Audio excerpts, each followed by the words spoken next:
today what we're making is a Mexican dancing skeleton. This is a great project to do with all the family. Your mum can make one, your dad can make one, your brother can make one. You can even make one of your pet, and your sister can make one too. You can base your skeleton on yourself or your favorite character. And this project, the inspiration behind this project is a Mexican artist called Jose Guadalupe Posada. More about him later. Materials are quite simple. You need a hole punch, paper fasteners, and glue, and a pair of scissors. You can also embellish and decorate your skeleton, and so you can use anything that's available, so you can bring your own personality into the project. So we've got felt tip pens, but you can use bits of old wrapping paper, colouring pencils, anything you've got in your art collection is great. So what we're going to do first of all, once you've downloaded your template, we're going to glue a pattern onto the back of it. So take your Pritt stick or your glue and glue all the way into the corners and basically all over the sheet of paper. And while I'm doing this, I guess I could tell you a little bit about Posada. So he was a Mexican artist, and he's most famous for his grinning skeletons, and the skeletons often dance, ride horses, dress up as cowboys, go on bicycles. They're skeletons living everyday human lives. And so use your fist to really get into the corners and to create a good bond between the paper and your template. So once you've glued the paper onto the back of your templates, you can now start cutting out. So when you use scissors, obviously always use them pointing away from you. If you're left-handed, it's good to use a left-handed pair of scissors. And if you're little, get someone big to help you, or all little ones. So when you're cutting it out, basically you can do a kind of rough cut, and then as you're cutting, you can go back and refine the detail. So I'm going to start with the ribs. And I'll also tell you a little bit more about Posada. So Posada's art is an influence on Mexican Day of the Dead, which is Mexico's most famous celebration. It's a celebration about joy and remembrance. So just going round, and then I'm just going to work these little bits in here like this. Sometimes it's quite difficult to cut from a big sheet of paper, so if you do a kind of rough cut, then you can work your way back over them.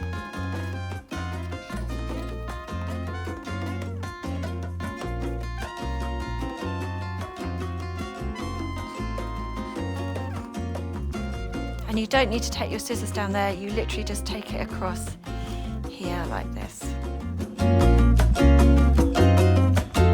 Now that we've done the ribs, we're going to start on the hand. Now the hand is a little bit tricky because you've got all these difficult fingers to navigate, but I'm going to show you how to do that to make it much more easier.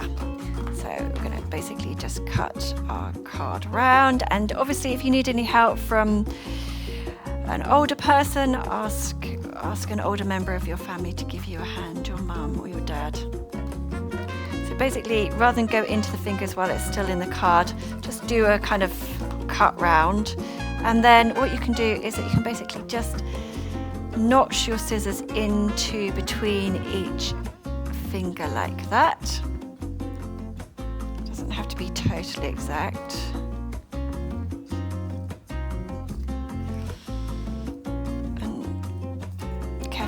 Pull it out, but careful you don't pull your finger off at the same time. Don't want any skeletons missing their fingers.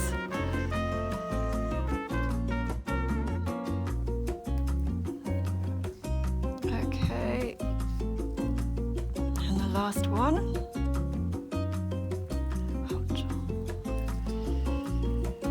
Okay, and then we'll just tidy up around the edges.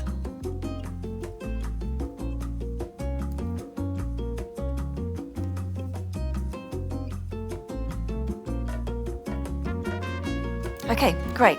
Now you've cut out all your pieces from your skeleton template. This is what you should have.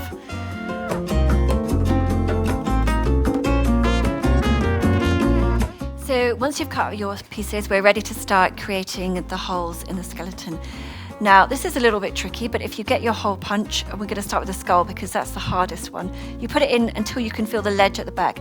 And you don't have to hit the hole, that's not important, but what's important is you don't get the hole to either of the edges. You want it as close in the middle as possible. So let's give this one a go, and if you put it on your side, you can actually see where the metal punch is going to come down.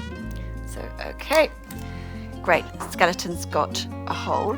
Then we'll do the ribs. So again, right to the back. It doesn't have to be exactly on the black hole, but you definitely do want it in the middle.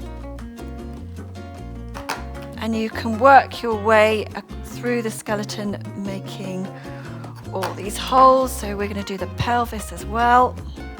So you've got one at the top here. Line it up in the middle, and then you're ready to go down.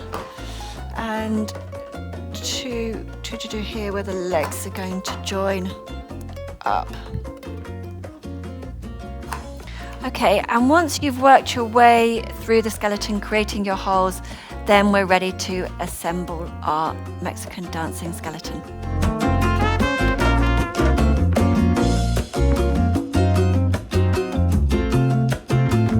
So once you've got the holes in your bones, then you can start assembling your skeleton. So we take the skull and we put it at the top. Then we've got the rib cage, put that there. Then we've got the upper arms and the lower arms. Don't forget your upper arms, some people do. And then right and the left one, make sure the elbows, this part is the elbow, so that should be there. And then you've got your pelvis, that goes there. And then you've got your thighs, that goes there. I'm sure these bones have got special names. And then you've got your two lower legs at the bottom. Okay, so then we're going to get the split pins.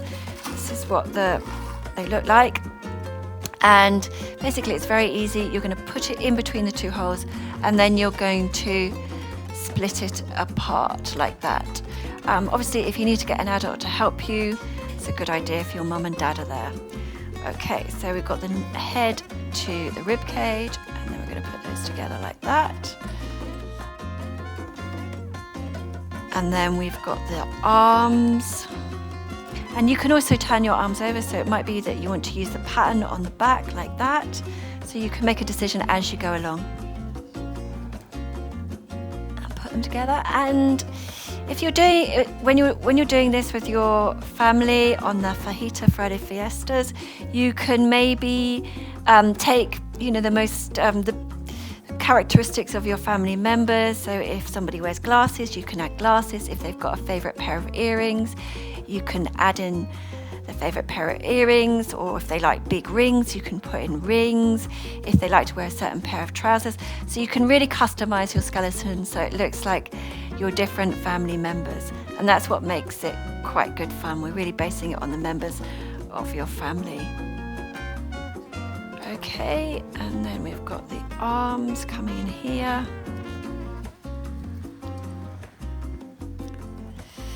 And this also allows all the bones to move as well, which is why it is a Mexican dancing skeleton.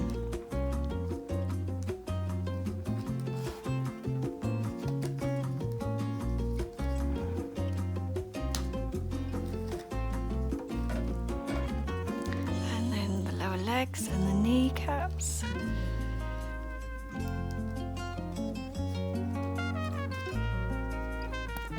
Those round.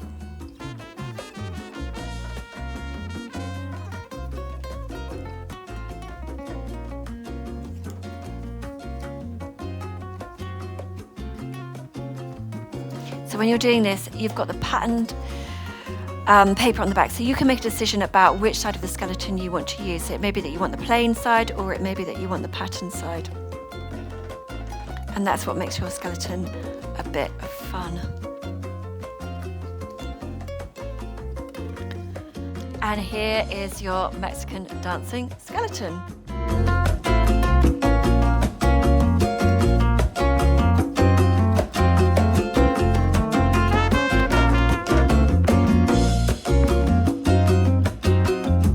And so once once you've assembled your skeleton, the fun can begin, and then you can start to customize your skeleton.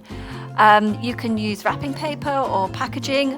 We're going to create a bow tie for our skeleton, and what we're going to do is we've got a shape here, and we're just going to use this shape and cut along the top like that. Figure out exactly where we want it to go, and then we'll just cut it down slightly so it's going to fit on the skeleton nicely. Okay, there we are, and then we can just piece it together.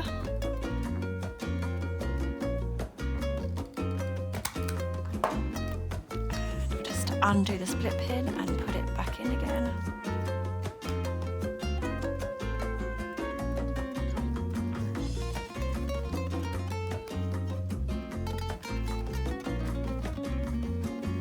And there you are.